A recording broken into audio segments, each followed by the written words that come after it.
where does the software-defined protection come?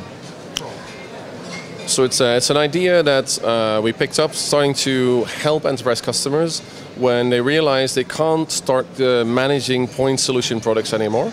And there's a responsibility for us as a security vendor to continuously feed the enforcement points people have out in the network. So we want to decrease the effort they have on managing the security and allowing them to have a real-time response to new threats that are coming their way. Check Point has a very wide product scale. Which are the flagship products? The flagship products are, I would initially say, our management, which makes it a lot easier for customers to manage the whole solution. They're called Smart Center or multi-domain management. And then the forces today in the enforcement points. Check Point supports both open servers and appliances. And on top of that, we can run what we call software blades. So by the role of the device inside the network, you decide what technology to enable. So you can also be very specific about the investment you need to do to effectuate it in a network. And then all kinds of technologies are consolidated. Think about firewalling, think about IPS, application control, but not to forget identity awareness, the ability to recognize who the users are in the network and applying that information to the traffic flow throughout the device where it fits inside of the network. Next to that, because they're gateway products, we very much look at the endpoint as well, because endpoints today are much more mobile. They also get outside of our networks, and therefore we don't always have the ability to give full protection using a gateway type of device. So the focus has been going into the data, where we fully encrypt the endpoints, where we force all traffic from an endpoint through a security device, even if they're out on a 4G network or on the internet, and that we can apply our policies.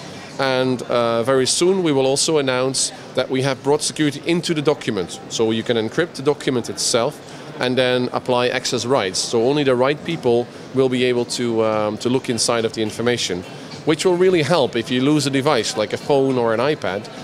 Even if you lost it, you lost the hardware. You haven't lost the value that's inside the data, which in many cases is much, much more.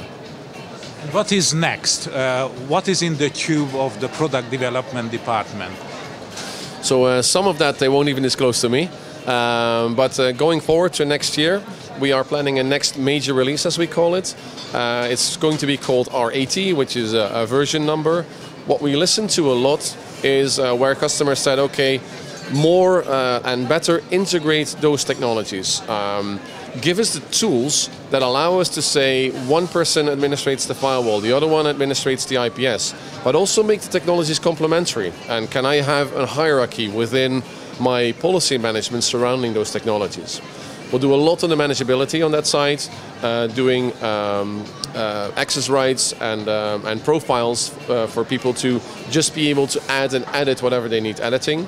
Lots of this has been based on feedback of customers that we've been receiving over the last amount of years.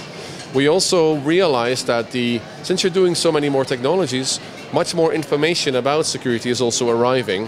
So we're going to bring a next generation of reporting and analysis of all of that information, which will make it much easier for administrators in networks to say, how am I doing? Am I breaking my trends? Should I report to management, yes or no, or is this okay? And of course, making all of that performance in the speeds that the customers desire is a big thing.